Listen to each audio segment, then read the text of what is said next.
chapter 4. It's one of my favorite passages, one I refer to quite often in my teaching and preaching.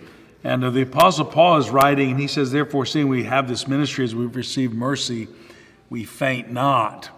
And really kind of a great expression, we don't give up or we don't quit.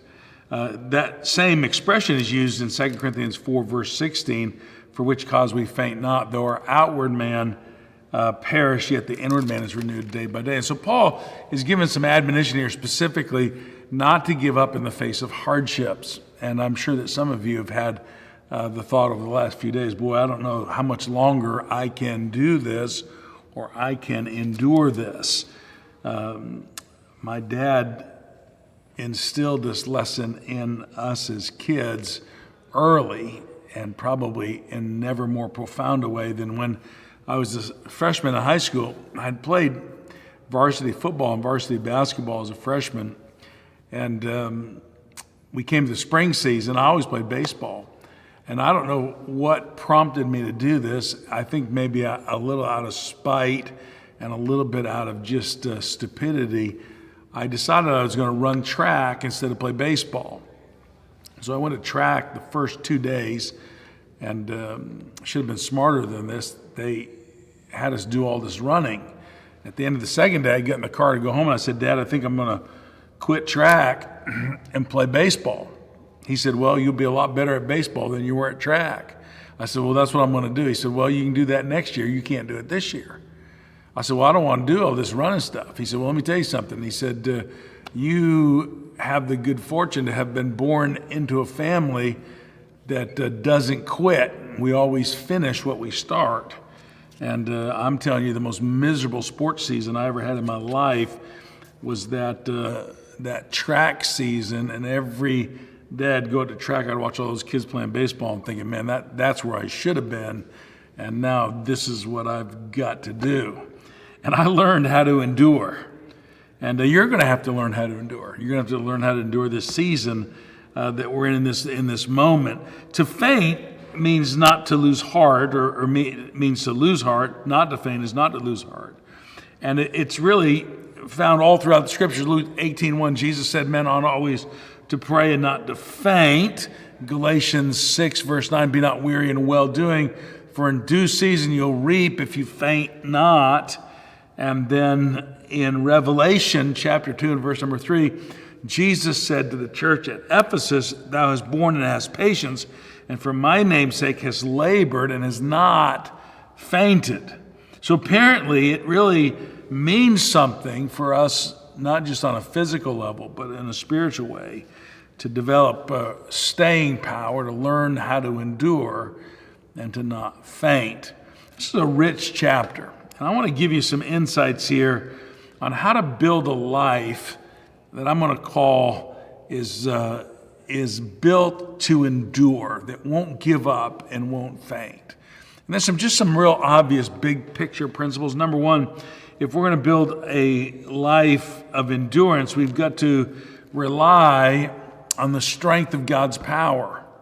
In verse number 7, it says, we have this treasure in earthen vessels, that the excellency of the power may be of God and not of us. We simply do not endure because we're smart. We don't endure because we're good. We don't endure because we're strong. We don't endure because of our own ability and power. We endure because of the excellency of the powers of God and not of us. We learn how to rest in that power. We need to remind ourselves that the best we are and the best we can do is found in these earthen vessels. And every dynamic follower of Jesus Christ has developed staying power because they've learned to be totally dependent upon the very power of God. Believers should remember that we have this priceless treasure, the gospel, in these earthen vessels.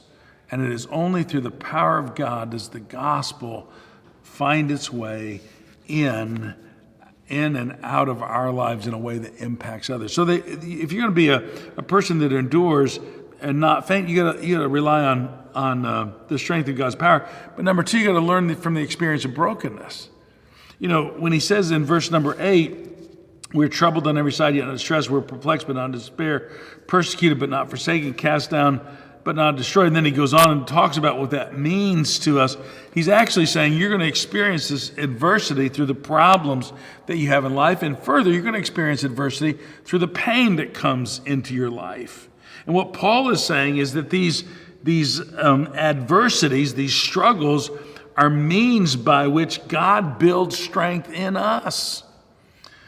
Everybody wants to live with the wind always at their back. Everybody always wants it where it's easy and smooth. But the truth is, God's perspective is so different. In fact, God recognizes that we need a more complete picture, that we need to see the value of these distresses, the values of these disappointments, the values of these setbacks and reversals and troubles, because God is using them to help us learn from this experience of brokenness. I love what William Barclay says about these verses. He said, we're sore pressed, but not hemmed in, persecuted, but not forsaken, by God at wit's end, but never at our hopes end, knocked down, but never knocked out. Chuck Colson, who was an advisor in the cabinet to Richard Nixon during the Watergate era, said the real legacy of my life was my biggest failure.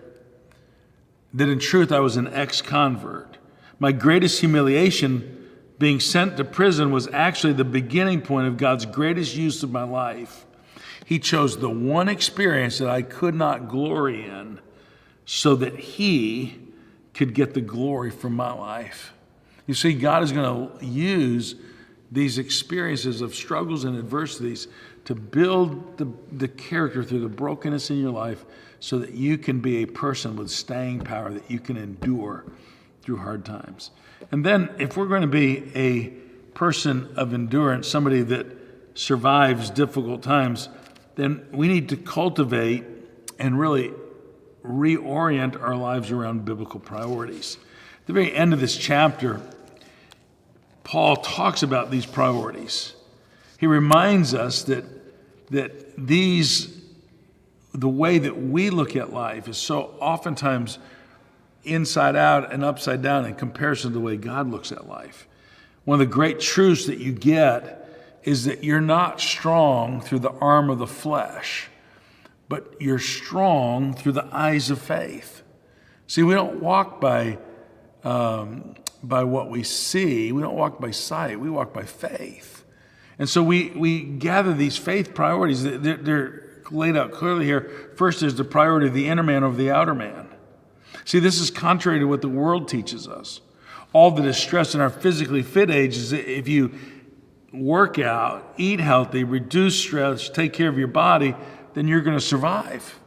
Now, there's value in that, but remember, there's not ultimate value in that. The value that you need is to be reminded is that the body is perishing, but the spirit is renewing. And so we renew the spirit. Ephesians 3, verse 16, that he would grant you according to the riches of his glory to be strengthened with might by his spirit in the inner man. And you need to take seriously the fact that in this season, God's trying to grow the inner man, the inside part of you, the inner life of you, to match up with the difficulties on the outside. So priority number one is the inner man over the outer man. Priority number two is the eternal over the temporal. This may be Paul's great secret, staying power. He knew that the rewards on this earth were nothing compared to the rewards in heaven. He says in this passage of Scripture in very clear ways, while we look not at the things which are seen, but the things which are not seen, for the things which are seen are temporal, but the things which are not seen are eternal. Remember this, the world passes away, and all the lusts that are therein, but they that doeth the will of God abides forever. What makes your adversities light affliction? What makes the season that you're in just for a moment that works a far more exceeding and eternal weight of glory? It's knowing that the real reward is not what you get in this life, but in the life to come. Someone wants to find failure is living without knowing what life is all about, feeding on things that do not satisfy, thinking you have everything, only to find out in the end that you have nothing that matters. Build a life of endurance. Karen Maines wrote this beautiful piece when she said, nature shouts of this beginning again God, this God who can make all of our failures regenerative, the one who is the God of risings again, who never tires of fresh starts, nativities, and renaissances, whether it's in person or in culture, because God is a God of starting over again. He's a God of Genesis and regenesis. He composts life's sour fruits, moldering, rank, and decomposing, and he applies the organic matter to our new day chances. He refreshes the world with dew, and he hydrates withered human hearts with his downpouring spirit. I'm saying to you, don't faint. Don't lose heart. Don't get discouraged. Don't give up. Come to God and learn to lean strong on his power. Take the adversities and setbacks and challenges of life and learn from them and grow through those seasons. And then finally, reorient your life around the priorities of God. Remember, it's the inner over the outer, and it's the eternal over the temporal. God has a plan for you, and God's at work in your life today.